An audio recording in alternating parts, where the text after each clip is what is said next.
Good evening students. Satyam classes के online platform पे आपका स्वागत है। अपनी पिछली क्लासेस में हम लोगों ने जो टॉपिक्स पढ़े थे उसमें मेजरली जो है हमने वृषण यानी टेस्टिस की भीतरी संरचना के बारे में जिक्र किया था। शुक्रवाहिनी की संरचना यानी सेमिनिफेरस जो टिब्यूल्स डक्ट है उसकी संरचना के बारे में हमने आपसे डिस्कस किया था। आगे इस स्टडी को, इस डिस्कशन को आगे बढ़ाते हुए आज की बायोलॉजी की क्लास में हम आपको पेनिस यानी ये जो शिशन है इसकी संरचना के बारे में, बाहरी और भीतरी संरचना के बारे में आपसे डिस्कस करेंगे। तो देखिए, जो मनुष्य का जो शिशन होता है ये मनुष्य का मुख्य मैथुनांग है, कॉपुलेशन ऑर्गन है। और इसी मैथुनांग, इसी शिशन यानी इसी पेनिस के भीतर आप यहाँ पे देख रहे होंगे ये मूत्र मार्ग यूरिथ्रा हो करके गुजरता है। ये बेलनाकार आकृति का उत्थानशील का मतलब उत्तेजित होकर अपने आप ये खड़ा हो जाने वाला, ये कह लीजिए अपने आप ये कड़ा हो जाने वाला अंग होता है। आकृति आकार इसका बेलनाकार होता है और पूरी तरीके से ये पेशी होता है। इसमें किसी भी प्रकार की कोई अस्थि यानी हड्डी मौजूद नहीं होती। बीचों बीच इससे मूत्र मार्ग यानी यूरेथ्रा होकर के गुजरता, आप यहाँ पे देख रहे होंगे। अब अगर हम इस बेलनाकार शिशन की पूर्ण रचना को देखें तो मोटे मोटे तौर पर ये जो पेनिस है, ये जो शिशन है, इसको 3 भागों में विभाजित किया गया है। इसका जो सबसे समीपस्थ भाग है, जो प्रॉक्सिमल पार्ट है, जो हमारी ठीक उदर गुहा से लगा रहता है, इसको इसका जड़ भाग यानी रूट कहा जाता है। तो ये वाला भाग आप जो देख रहे हैं, ये यहां से लेकर के यहां तक भाग, इस भाग को आप जड़ या रूट भाग कहेंगे, जो हमारी उदर गुहा से लगा है।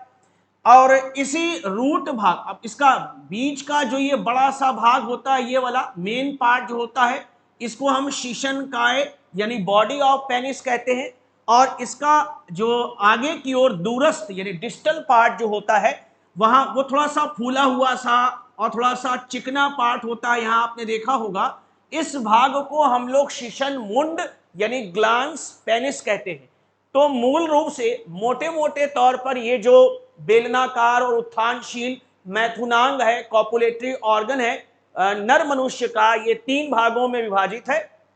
जो इसका समीपस्थ भाग है उसे आप इसका जड़ भाग कहते हैं।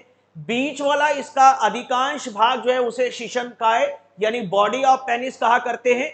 और इसका जो ये डिस्टल यानी दूरस्थ सिरा है इस मैथुनांग का, इसे हम लोग शिशन मुंड यानी ग्लांस पेनिस कहा करते हैं।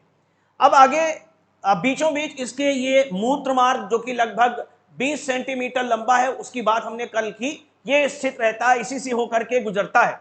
अगर हम बात करते हैं इस शिशन यानी पेनिस के इस समीपस्थ जड़ भाग की बात करें, तो इस भाग में इस मूत्र मार्ग के ये मूत्रोजनन तंतुपट आपने देखा, इसके ठीक ऊपर प्रोस्टेट ग्रंथि जो है वो स्थित होती है। तो प्रोस्टेट ग्रंथि और इस शिशन के बीच में यहां पर एक विभाजक पेशीय पट होता है। इस पट को हम लोग मूत्रोजनन पट यानी यूरिनोजेनाइटल सेप्टम कहा करते हैं। इसी मूत्रोजनन पट पर दोनों तरफ, एक इस तरफ और एक इस तरफ, 2 छोटी सी अंडाकार ग्रंथियां स्थित रहती हैं। इन्हीं ग्रंथियों को हम कॉपर्स की ग्रंथियां यानी बल्बो यूरिथ्रल ग्लैंड कहते हैं। और इन्हीं बल्बो यूरिथ्रल ग्लैंड यानी कॉपर्स की ग्रंथियों की जो निकलने वाली छोटी छोटी नलिकाएं हैं, वो नलिकाएं आकर के इसी मूत्र मार्ग यानी यूरेथ्रा में आकर के खुल जाती हैं। तो अगर हम इसके इस समीपस्थ भाग की बात करेंगे शिशन की, तो ऊपर की ओर तो इसमें प्रोस्टेट ग्रंथि होगी, बीच में ये मूत्रोजनन तंतुपट यूरिनोजेनाइटल सेप्टम रहेगा। और उसके ठीक नीचे इस शिशन के समीपस्थ भाग में 2 फूली हुई रचनाएं यहां पर आपको नजर आ रही हैं। थोड़ा सा एक बल्जिंग हो रखी है यहां पर। इस फूली हुई रचना को शिशन का शिशन कंद यानी बल्ब ऑफ पेनिस कहते हैं, ठीक है ना। और इस बल्ब ऑफ पेनिस की पार्श्व दिशा में लेटरल साइड में, एक इस तरफ और एक इस तरफ, 2 आप सूंड जो जैसे हाथी की सूंड होती है ना, सूंड जैसे या शुंडनुमा उभार नजर आते हैं, पेशी उभार है। इन उभारों को शिशन पाद यानी क्रस ऑफ पेनिस कहा जाता है। तो फिर अगर आप इस पेनिस यानी शीशन के समीपस्थ भाग में आप देखेंगे, इसकी रचना का अवलोकन करेंगे, तो आप ये पाएंगे कि यहाँ पर मूल रूप से दो प्रमुख रचनाएं मौजूद हैं। इस मूत्र मार्ग को चारों ओर से घेरे हुए इस मूत्रोजनन तंतु पट यानी मूत्रोजनन पट यानी यूरिनोजेनाइटल पोर के ठीक नीचे इस शिशन के जड़ भाग में फूली हुई रचना जो मौजूद है उसे शिशन कंद यानी बल्ब ऑफ पेनिस कह दिया जा रहा है। और फिर पार्श्व दिशा में सूर्ण जैसी आकृति वाले पेशीय शिशन पाद यानी क्रस ऑफ पेनिस जो है वो स्थित रहते हैं। उसके बाद ये पूरा जो शिशन काय है, बॉडी ऑफ पेनिस है, इसमें भीतर की ओर, अभी इसकी रचना में आपको बाद में डिस्कस करूंगा, एक तंतुमय व पेशीय संयोजी ऊतक होता है और इस ऊतक में निलंबित 3 तरीके की अनुलंब यानी लॉन्गिट्यूडनल लंबाई में फैली हुई पेशीय डोरियां होती हैं जो कि स्पंजी होती हैं। इसकी बात हम अभी करते हैं। तो ये शिशन काय है। अब अगर आप शिशन के दूरस्थ छोर पे चले जाएंगे तो वहां पर दूरस्थ छोर पर यहां पर आपको एक उभार जैसा चिकना उभार जैसा दिखाई देगा। इसी चिकने उभार जैसे भाग को आप शिशन मुंड यानी ग्लांस पेनिस कहते हैं।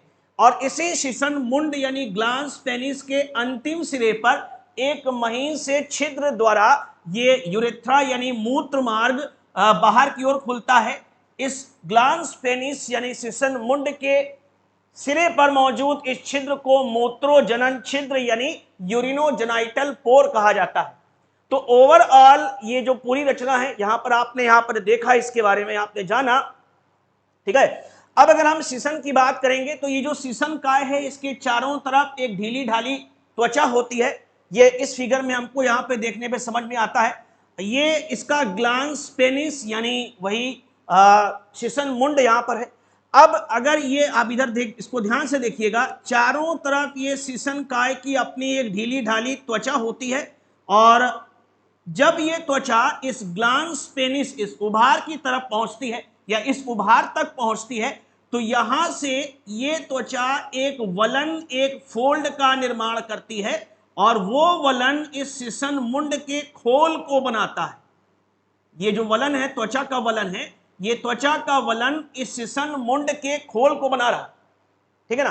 तो ये जो बेलनाकार आकृति सा दिखने वाला शिशन काय है, ये बाहर की तरफ इसकी अपनी त्वचा होगी, लेकिन जैसे यहां पर ये ग्लांस पेनिस यानी शिशन मुंड स्टार्ट होगा, यहां पर ये त्वचा फोल्ड हो जाएगी आगे की तरफ। ये इस ग्लांस पेनिस में त्वचा बढ़कर नहीं आएगी, इसको नहीं ढकेगी, लेकिन हाँ यहीं पर एक त्वचा का फोल्ड, एक वलन जो है वो उत्पन्न होगा और वो वलन उत्पन्न हो करके इस ग्लांस पेनिस यानी शिशन मुंड को चारों तरफ से घेर लेगा, है ना। और त्वचा के इस कवच को जिसने अभी इस ग्लांस पेनिस यानी शिशन मुंड को घेर रखा है, इसे हम लोग कहते हैं फोर स्किन या इसका एक नाम और है प्रीप्यूस। फोर स्किन यानी प्रीप्यूस, ये और कुछ नहीं है, ये वही त्वचा का एक वलन है जो कि जिसने कि इस पूरे शिशन मुंड को चारों तरफ से घेर रखा है। खतना वगैरह जब होता है तो उस खतने वगैरह में इसी जो फोर स्किन यानी प्रीप्यूस है, इसे ही काट करके हटाया जाता है। तो ये पूरी शिशन की जो है वो बाहरी संरचना हो गई। अगर हम शिशन की भीतरी संरचना में आप जाते हैं तो सबसे पहली बात तो बाहर की तरफ इसकी ढीली ढाली त्वचा होती है, स्किन होती है, और त्वचा के भीतर की तरफ यहां पर आप देख रहे होंगे कि ये एक तंतुमय व पेशी संयोजी ऊतक होता है, ठीक है। और इसी तंतुमय और पेशीय संयोजी ऊतक के भीतर की तरफ दो पृष्ठवर्ती और एक अधरवर्ती, पृष्ठवर्ती मतलब ऊपर की तरफ दो मोटी पृष्ठवर्ती और एक नीचे की तरफ अपेक्षाकृत थोड़ी सी पतली अनुलंब डोरियां होती हैं। और ये अनुलंब डोरियां यानी आप ये कह लीजिए लॉन्गिट्यूडनल कॉर्ड्स जो हैं वो इस पूरे इसके ढीले पेशी और तंतुमय संयोजी ऊतक में निलंबित रहती हैं और पूरे शिशन काय में फैली होती हैं, ठीक है। तो ये लंबी लंबी जो डोरियां हैं और पूरे शिशन काय में फैली हैं। अभी हमने आपको बताया कि ऊपर की तरफ पृष्ठ भाग में यानी डॉर्सल साइड में, ये इस शिशन का डॉर्सल साइड है और ये शिशन का वेंट्रल यानी अधर भाग है। डॉर्सल साइड का मतलब पृष्ठ भाग और वेंट्रल साइड का मतलब हो गया अधर भाग। तो अधर भाग में इस ढीले पेशीय तंतुमय संयोजी ऊतक में निलंबित ये जो दो अनुलंब डोरियां हैं, लॉन्गिट्यूडिनल कॉर्ड्स हैं, जो पूरे शिशन की लंबाई में फैली इसके पृष्ठ भाग में, ये अपेक्षाकृत मोटी होती हैं और इन्हें कहा जाता है कॉर्पोरा कैवर्नोसा। इनका नाम याद कर लीजिए। ये पृष्ठवर्ती डोरियां होती हैं जो शिशन के भीतरी ढीले है ना तंतुमय व पेशीय संयोजी ऊतक में निलंबित है, पृष्ठ भाग में निलंबित है। इन मोटी अनुलंब डोरियों को कॉर्पोरा कैवर्नोसा कहा जा रहा है। एक डोरी जो है वो इस शिशन के अधरवर्ती भाग यानी वेंट्रल साइड में मौजूद होती है।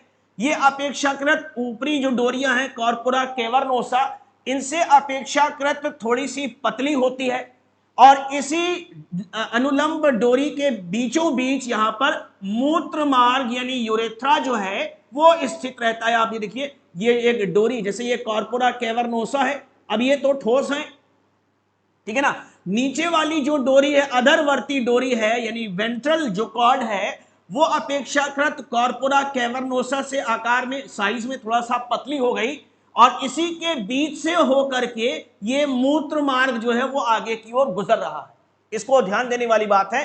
तो ये जो अधरवर्ती डोरी है ना, ये लॉन्गिट्यूडिनल कॉर्ड जो वेंट्रल साइड में मौजूद है, इसे आप कहते हैं कॉर्पस स्पॉन्जियोसम। तो ऊपर वाली जो पृष्ठवर्ती दो डोरियां हैं इनका नाम आप देंगे कॉर्पोरा कैवर्नोसा। ये आकार में थोड़ा सा ज्यादा मोटी होती हैं, पृष्ठवर्ती होती हैं और इस ढीले तंतुमय व पेशीय संयोजी ऊतक में निलंबित अनुलंब डोरियां हैं, लॉन्गिट्यूडिनल कॉर्ड्स हैं। नीचे वाली भी है, ये भी अनुलंब डोरी है, लेकिन ऊपर वाली कॉर्पोरा कैवर्नोसा से आकार में थोड़ा सा पतली होती है। और दूसरी खास बात है कि इसी के बीच से होकर के ये मूत्र मार्ग यानी यूरेथ्रा होकर के गुजरता है। इस अधरवर्ती पतली डोरी को हम लोग कॉर्पस स्पॉन्जियोसम कहा करते हैं। अब देखिए, ये तीनों डोरी तो इस शिशन के भीतर यहां मौजूद चारों तरफ इस पेशीय और तंतुमय संयोजी ऊतक में निलंबित है, सस्पेंडेड है। ये जो पूरा का पूरा संयोजी ऊतक होता है तंतुमय और पेशीय, ये इन डोरियों के चारों तरफ एक खोल सा बना लेता है। यहां पर देखिए, मतलब तीनों प्रकार की डोरियों के चारों तरफ इस तंतुमय व पेशीय संयोजी ऊतक ने खोल सा बना लिया है। इसी खोल को आप नाम देते हैं एल्ब्यूजीनिया कहते हैं। और जो ऊपर वाली दो पृष्ठवर्ती डोरियां हैं जिन्हें आप कॉर्पोरा कैवर्नोसा के नाम से जान रहे हैं, इन्हीं डोरियों के बीचों बीच ये खोल जो है, ये जो संयोजी ऊतक है, ये संयोजी ऊतक एक पट का भी निर्माण करता है। तो कॉर्पोरा कैवर्नोसा के बीच में ये संयोजी ऊतक एक पट बना रहा है और हर डोरी के चारों तरफ जो है ये संयोजी ऊतक जो पेशीय और तंतुमय है, ये इन डोरियों के चारों तरफ इन डोरियों का खोल बना रहा है और उस खोल को हम लोग एल्ब्यूजीनिया कहते हैं। अब आगे बात समझने वाली ये है कि जैसे अब ये डोरियां तो इस शिशन के इस समीपस्थ भाग से आरंभ होती हैं और पूरे इस शिशन काय में आगे की तरफ बढ़ती हैं। ये तीनों, ऊपर वाली दो पृष्ठवर्ती कॉर्पोरा कैवर्नोसा भी और नीचे वाली ये अधरवर्ती कॉर्पस स्पॉन्जियोसम भी, ये आगे की तरफ एक साथ फैलती हैं। आगे इसके शिशन के इस टर्मिनल पोजीशन तक, टर्मिनल पार्ट तक पहुंचती हैं, अंतस्थ भाग तक पहुंचती हैं। लेकिन खास बात यह है कि ये ऊपर वाली जो दो ये पृष्ठवर्ती डोरियां हैं जिन्हें आप कॉर्पोरा कैवर्नोसा कह रहे हैं, ये यहां से आरंभ तो होती हैं, लेकिन आरंभ होकर के ये जब शिशन के इस दूरस्थ सिरे तक पहुंचती हैं तो ये वहीं पर रुक जाती हैं, वहां पर रुक करके ये अधूरी हो जाती है। लेकिन नीचे वाली जो ये कॉर्पस स्पॉन्जियोसम नामक डोरी है, ये शिशन के एकदम आगे की तरफ जाती है, इसके दूरस्थ सिरे तक जाती है और यहीं पर ये आगे की तरफ बढ़ करके ये एक चिकने से उभार का निर्माण कर लेती है और इसी चिकने से उभार को अब आप नाम दे रहे हैं क्या, शिशन मुंड यानी ग्लांस पेनिस। तो शिशन मुंड यानी ग्लांस पेनिस और कुछ नहीं है, ये जो नीचे की तरफ ये जो अधरवर्ती शिशन के नीचे की तरफ ये जो अधरवर्ती लंबवत डोरी है कॉर्पस स्पॉन्जियोसम, इसी का बढ़ा हुआ भाग है। ये कॉर्पोरा कैवर्नोसा तो पीछे छूट गई, लेकिन ये जो कॉर्पस स्पॉन्जियोसम है ये थोड़ा सा आगे बढ़ जाती है और आगे बढ़कर सिसन के दूरस्थ छोर पर ये जो एक चिकने से उभार का निर्माण करती है, उसी चिकने से उभार को हम लोग ग्लांस पेनिस यानी सिसन मुंड कहा करते हैं। ठीक है, तो ये बात आप लोगों के समझ में आ गई होगी, मैं आशा करता हूं। आगे बात यह है कि अभी हमने आपको ये जो बताया यहाँ पर कि त्वचा का एक फोल्ड जो है वो इस त्वचा का एक वलन जो है वो इस सिसन मुंड को घेरे रहता है, खोल बना करके, ठीक है ना, जिसे हम लोग फोर स्किन यानी प्रीप्यूस भी कहते हैं। अब देखिए ये जो सिसन मुंड है, सिसन मुंड में आप देखेंगे कि ये सिसन मुंड का दूरस्थ सिरा है और ये जो जहां ये उभार है ये सिसन मुंड का जो है वो समीपस्थ सिरा है ना। सिसन मुंड के इस समीपस्थ भाग में आप एक देखेंगे कि एक वृत्ताकार रेखा जो है वो मौजूद होती है। यहां पर वो वृत्ताकार रेखा होगी ना भाई, ये एक वृत्ताकार रेखा इसके अधरवर्ती भाग में मौजूद होती है सिसन मुंड के। उस वृत्ताकार रेखा को कहा जाता है शिरोबंध, उसका नाम है शिरोबंध, उसे शिरोबंध यानी कोरोना कहा जाता है। यह वो वाला कोरोना नहीं है जो आजकल फैला हुआ है, ठीक है ना। तो सिसन मुंड यानी ग्लांस पेनिस के आधार भाग में ये इसका सिसन मुंड का दूरस्थ सिरा है और ये इसका आधार भाग है। इसी आधार भाग में एक वृत्ताकार यानी सर्कुलर रेखा होती है ना। इसका आधार भाग इसी का बना होता है जिसे आप शिरोबंध यानी कोरोना कहा करते हैं। इसी शिरोबंध से स्टार्ट होती है ये फोर स्किन और प्रीप्यूस, जो कि इस ग्लांस पेनिस यानी सिसन मुंड का खोल बनाती है। ये त्वचा का वलन होता है जो कि इसका फोल्ड बनाता है। तो ओवरऑल ये पूरी रचना जो है सिसन की कंप्लीट होती है और इसे आप लोग पढ़िएगा और हमें इसका आगे फीडबैक दीजिएगा। अब इस पूरे चैप्टर में हमने पूरे नर जनन तंत्र के सारे भागों का डिस्कशन आपके सामने किया। हमने वृषण की संरचना बताई, वृषण के अंदर शुक्रजन नलिकाओं की संरचना बताई, जिनके अंदर शुक्र जनन स्पर्मेटोजेनेसिस की प्रक्रिया के द्वारा शुक्राणुओं यानी स्पर्म्स का निर्माण होता है। फिर हमने वहां पर रेटे टेस्टिस देखा, फिर वासा एफ्रेंशिया देखा, फिर अधिवृषण नलिका यानी इपीडाइडाइमस डक्ट की रचना हमने देखी, अधिवृषण की रचना देखी, फिर शुक्र वाहिनी यानी वास डिफरेंस की रचना देखी और अब हम लोगों ने मूत्रमार्ग की रचना भी कल पढ़ ली यानी यूरेथ्रा की रचना भी पढ़ ली और आज आखिरी में ये सिसन की रचना भी हम लोगों ने यहाँ पर कंप्लीट की।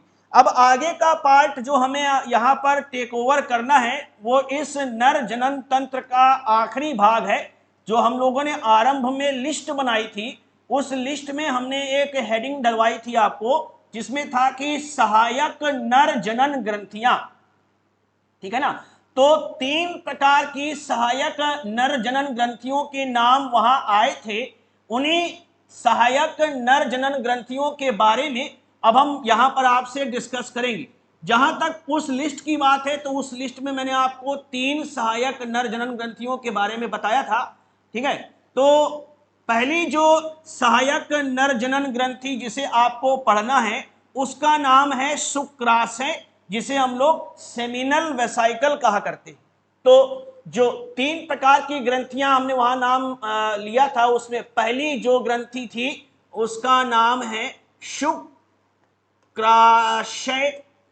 यानी सेमिनल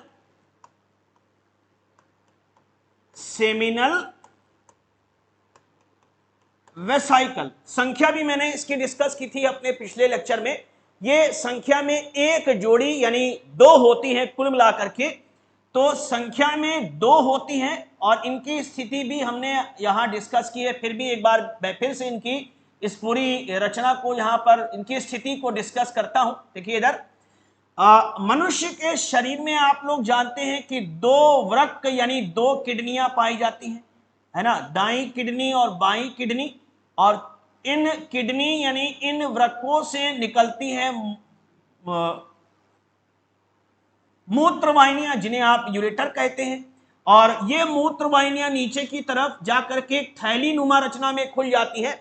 इस थैली नुमा रचना को आप लोग मूत्राशय यानी इसे मूत्राशय यानी यूरिनरी ब्लैडर कहते हैं, यूरिनरी ब्लैडर कहा करते हैं, ये यूरिनरी ब्लैडर है। और इसी यूरिनरी ब्लैडर के दूरस्थ छोर से ये मूत्र मार्ग निकलता है, और मूत्र मार्ग यहां आप देख ही रहे हैं कि शीशन की पूरी लंबाई में फैला हुआ है, और बाहर शीशन के छोर पर स्थित इस मूत्रोजनन छिद्र द्वारा यानी यूरिनोजेनाइटल पोर द्वारा ये बाहर की ओर खुल रहा है।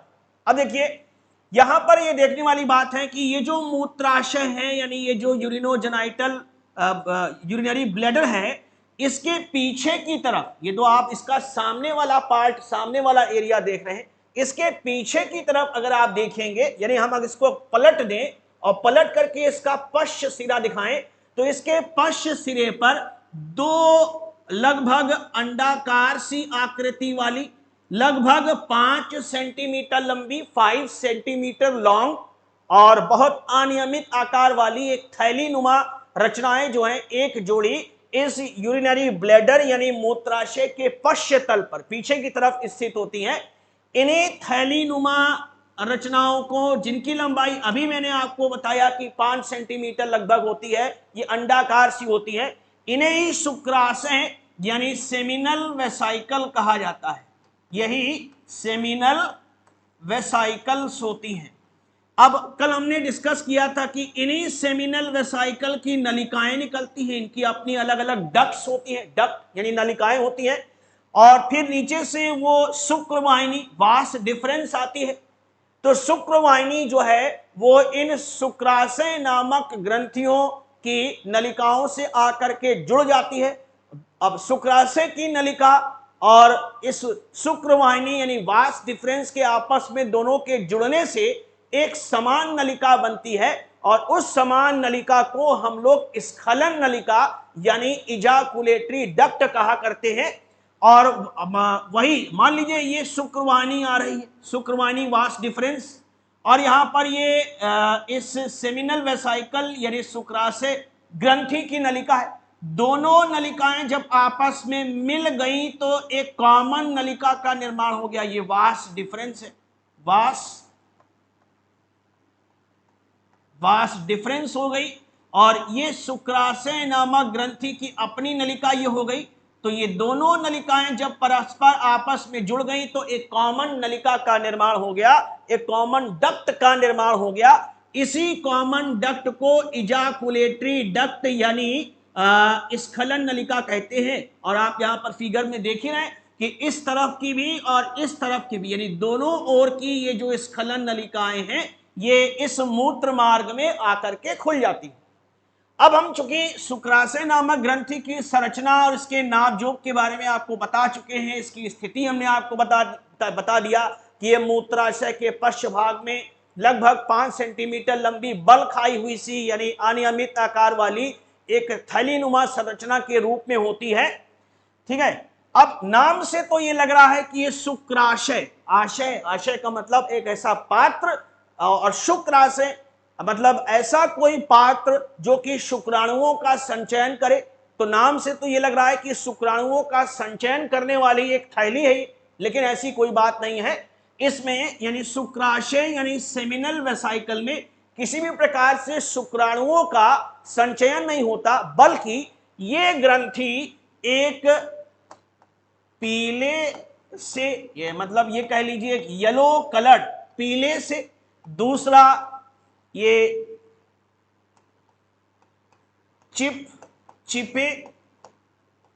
चिपचिपे और गाढ़े, और तीसरी जो बात है वो सबसे इंपॉर्टेंट बात है, क्षारीय तरल पदार्थ का श्रवण करती है।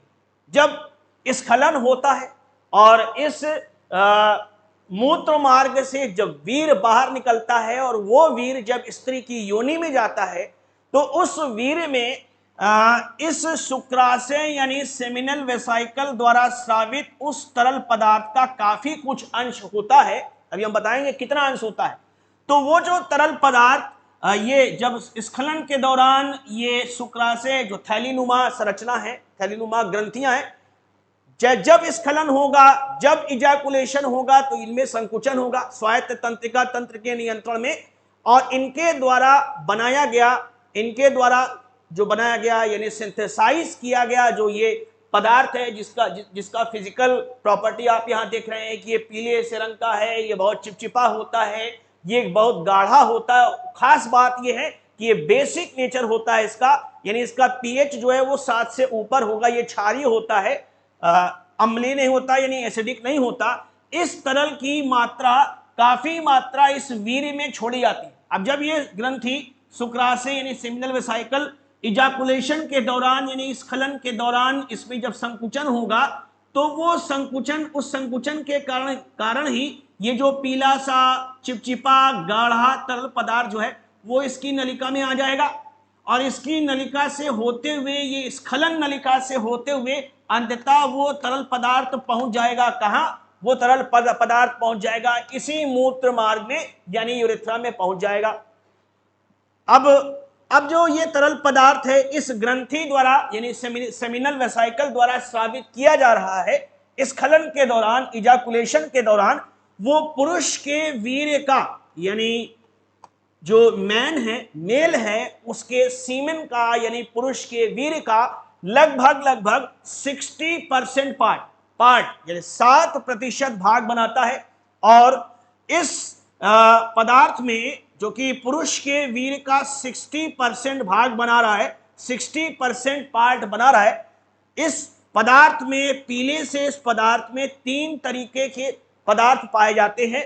सबसे पहला पदार्थ तो होता है फ्रक्टोज, इसको आप नोट कर लीजिए, ये एक शर्करा है फ्रक्टोज। दूसरा पदार्थ होता है इसमें प्रोस्टाग्लैंडिन,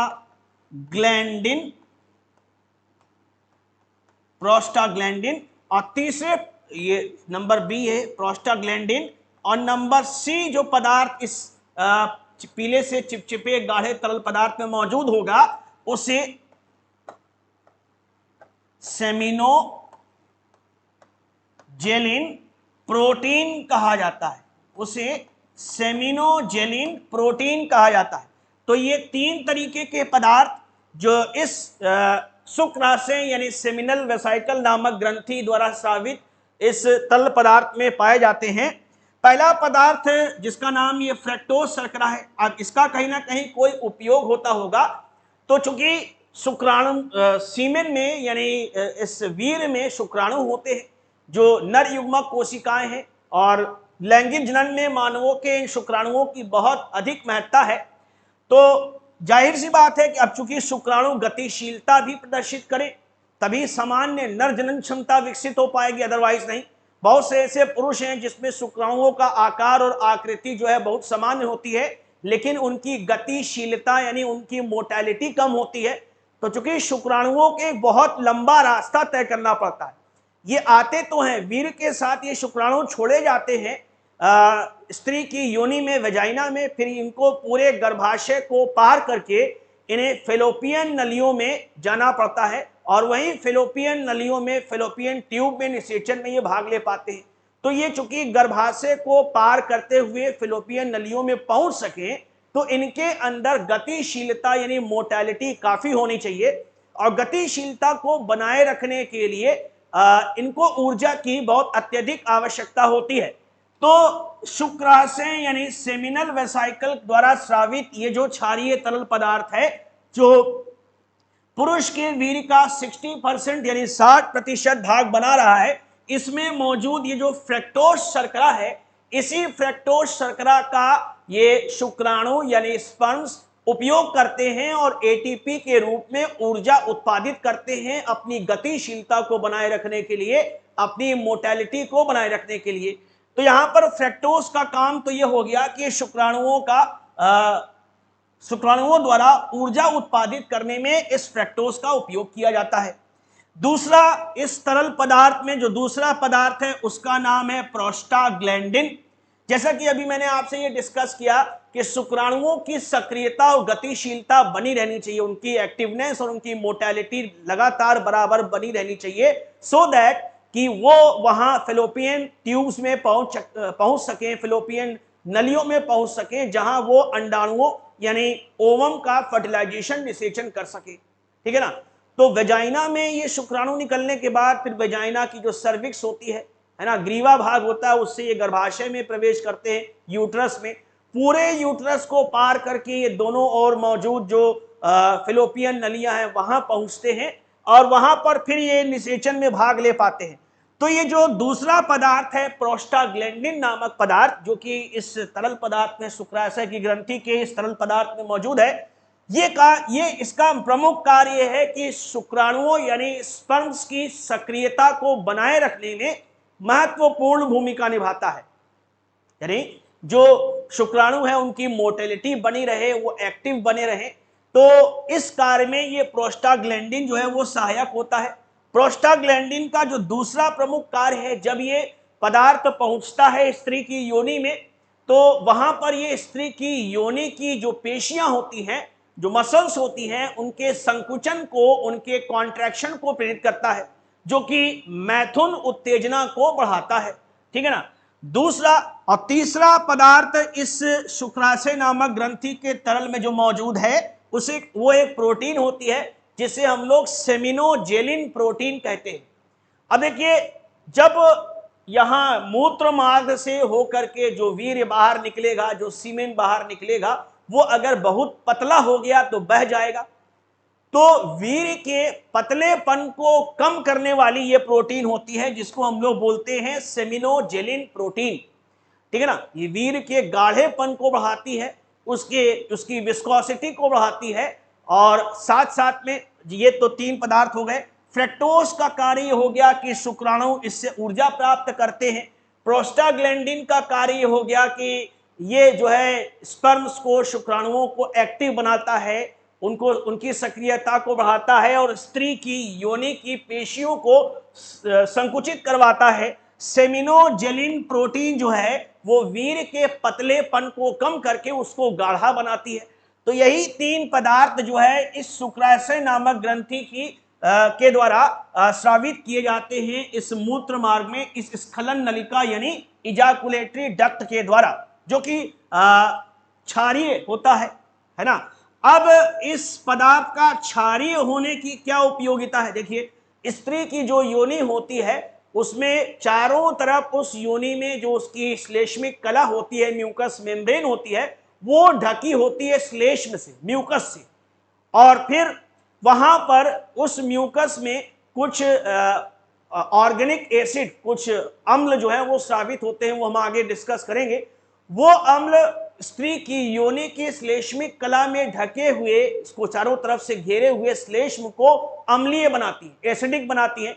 अब जब वीर्य के साथ वो शुक्राणु यानी स्पर्म्स जब स्त्री की योनि में पहुंचेंगे, ठीक है ना, तो वहां पर योनि की अम्लीयता के कारण, उसके एसिडिक नेचर के कारण इन स्पर्म्स को, इन शुक्राणुओं को खतरा हो सकता है, वो मर सकते हैं, उनकी संख्या कम हो सकती है, उनकी एक्टिवनेस कम हो सकती है, और फिर संतान उत्पत्ति में जो है वो दिक्कत आएगी।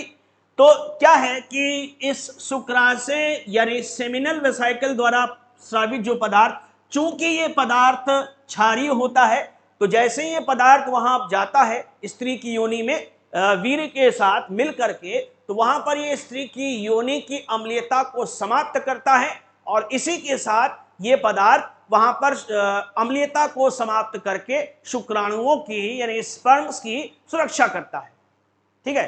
तो अभी मैंने आज आपको ये शुक्राशय की रचना पढ़ाई, उसके बाद हमने आपसे डिस्कस किया इस पूरे पेनिस यानी शिशन की संरचना। अगले कुछ लेक्चर में हम अब इसमें पहली ग्रंथि तो आप शुक्राशय यानी सेमिनल वेसाइकल पढ़ चुके, हम अपने अगले लेक्चर में आपको ये बताएंगे प्रोस्टेट ग्रंथि की स्थिति, उसकी संरचना और उसके द्वारा स्रावित तरल पदार्थ के बारे में, और लास्ट में कॉपर्स ग्रंथि की संरचना, उसकी स्थिति और उसके द्वारा स्रावित तरल पदार्थ के रूप में उसके कार्यों के बारे में डिस्कशन करेंगे। हम आशा करते हैं कि आप हमारे चैनल को हमारे सब्सक्राइब करेंगे, हमारा साथ देंगे और हमारे साथ बने रहेंगे। किसी भी प्रकार की कोई डिस्कशन या की ऐसी कोई ज़रूरत अगर आपको हो तो आप हमसे कांटेक्ट कर सकते हैं। धन्यवाद, थैंक यू।